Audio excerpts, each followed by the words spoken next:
Most people see a house kit on Home Depot and think they have found a shortcut around the American housing crisis.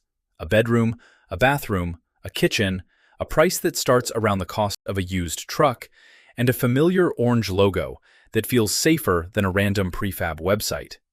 But what looks like a cheap house online can become something very different once it touches real land, real permits, real utility hookups, and real labor prices. That does not mean these kits are useless. It means they have to be understood correctly, because hidden inside these listings are several completely different products being sold under similar language. Some are steel frame kits. Some are shell kits. Some are finished modular units. Some are closer to a backyard ADU. And one of them costs far more upfront because it includes the part most cheap kits quietly leave out: the process of turning the product into a legal, livable home. That is the part that matters. A $23,000 listing can be a very smart starting point, but it is not a $23,000 finished house. A $50,000 prefab can look expensive beside a bare frame kit, but if it includes finishes, plumbing, electrical, bathroom, and kitchen components, the comparison changes. And a $105,000 home may look overpriced until you realize it may include foundation work, permits, and professional construction that cheaper options leave entirely on your shoulders. So the real question is not, can Home Depot sell you a house? The real question is, which of these listings gives you the most control without setting you up for a budget surprise? That is where the story gets interesting. The reason these listings attract so much attention is simple. For millions of Americans, traditional home ownership feels like it has moved out of reach. In many markets, even an older starter home can come with a high monthly payment, repairs that never end, and a renovation budget that keeps growing after closing. Tiny homes were supposed to be the answer, but many of them ended up costing more per square foot than regular houses. Shipping containers were supposed to be cheap until people discovered insulation, cutting, welding, condensation control, and code compliance could erase the savings. Prefab homes promised speed, but the advertised price often did not include the land, foundation, delivery, crane, utility trenching, septic, permitting, or final site work. That is why a home kit sitting on a major retailer's website gets attention. It feels like a way to bring housing back down to earth. But there is a trap in the word home. When a listing says 1 bedroom, 1 bathroom, or 2 bedrooms and 1 bath, the viewer naturally imagines a finished structure. Walls painted, lights working, bathroom installed, kitchen ready, heat and air connected, keys in hand. But in the world of kits, home can mean several things. It can mean a structural frame. It can mean a weather-tight shell. It can mean a manufactured pod. It can mean a modular ADU that still needs site connections. Or it can mean a more complete project where permitting and foundation are handled as part of the package. Those are not small differences. Those differences decide whether your project is a manageable, affordable build or a very expensive lesson. Start with the lowest priced steel frame kits. These are the listings that create the biggest emotional reaction because the numbers are so low. A 1-bedroom steel frame home kit can start around the low $20,000 range before land and utility hookups. A 2-bedroom version can start around the mid $20,000 range. On paper, that feels almost impossible.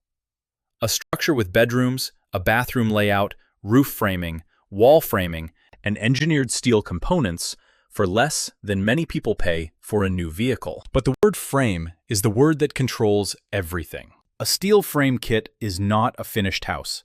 It is the skeleton. You are generally buying the structural framing system, often made from cold-formed steel, with pre-engineered panels or members designed to become the wall and roof structure.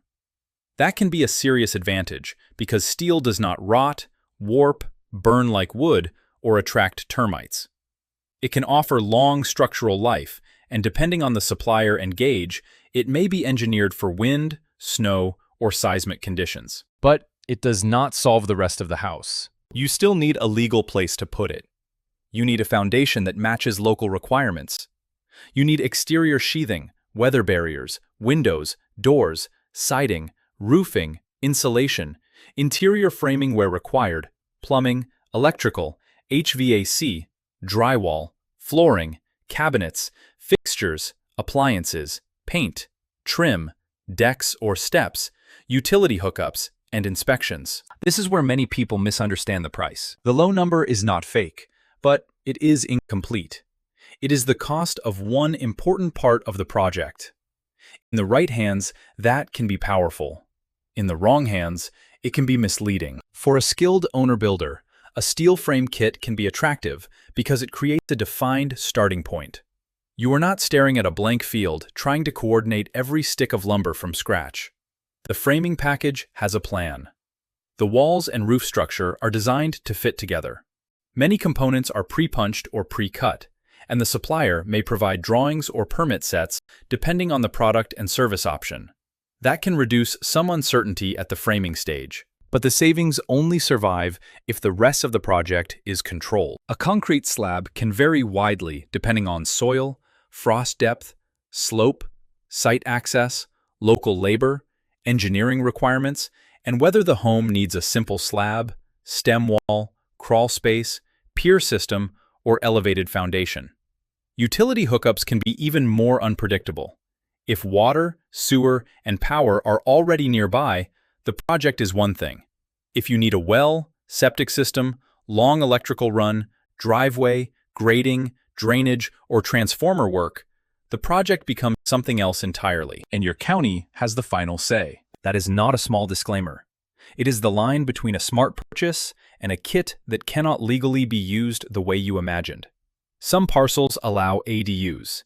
Some allow guest houses, but not separate rentals. Some require minimum square footage. Some restrict accessory structures. Some require specific roof loads, wind ratings, fire ratings, energy code compliance, setbacks, height limits, parking, impact fees, or owner occupancy. Some rural counties are flexible. Some suburban jurisdictions are strict. Two lots on opposite sides of a county line can have completely different answers. So before anyone buys the cheapest kit, the first call is not to Home Depot. It is to the local building department. Ask whether that exact use is allowed. Ask whether it can be a primary dwelling, an ADU, a guest house, a rental, or only a non-residential structure. Ask what foundation is required. Ask what stamped engineering is required. Ask about setbacks, utilities, energy code, wind speed, snow load, wildfire zone, septic capacity, and whether the plan can be permitted as submitted. That one step can save thousands of dollars. The small steel frame kits make the most sense for people who already have land, understand their county, have access to trades, and are comfortable managing a build. They can also make sense for a backyard ADU, a rural guest cabin, a rental unit, or a compact home where the owner wants maximum control over finishes. But they are risky for someone who wants a move-in ready solution with minimal construction knowledge. If you do not want to call contractors, price materials, understand inspections, and make decisions every week, the cheapest kit may not feel cheap by the end. Then there are the small finished prefab capsule-style units. These are completely different from frame kits. The capsule unit is not trying to give you the lowest cost per square foot. It is trying to give you speed.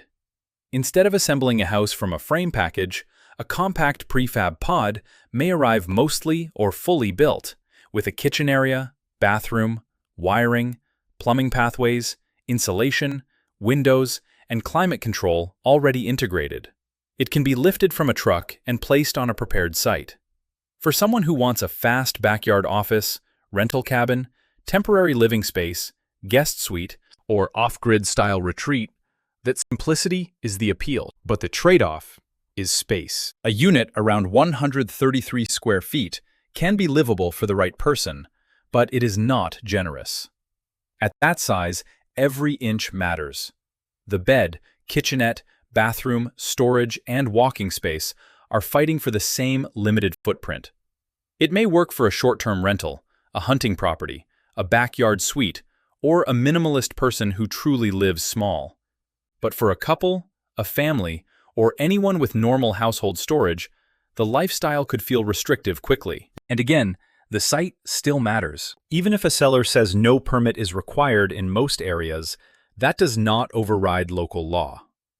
The county may treat the unit differently, depending on whether it is temporary, permanent, connected to utilities, used for sleeping, rented out, or placed on a foundation.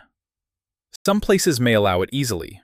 Others may require permits, inspections, engineered anchoring, sewer connection, septic approval, or zoning review. If it has a bathroom and someone sleeps in it, local officials may not see it as a simple shed. This is the difference between buying a product and creating housing. A product can be delivered. Housing must be legal, safe, connected, and insurable. The mid-priced finished modular units sit in the next category. A 2-bedroom, 1-bath prefab around 360 square feet at roughly the $50,000 level is not competing with a bare frame kit. It is competing with months of finish work.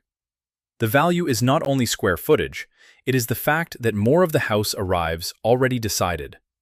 Walls, floors, bathroom, kitchen components, windows, doors, and interior materials may already be part of the package. That can reduce decision fatigue.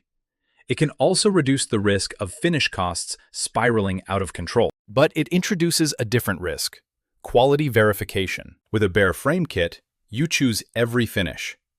With a finished prefab, you are trusting the manufacturer's materials, assembly, water management, electrical design, plumbing layout, insulation choices, window quality, ventilation, and long-term durability.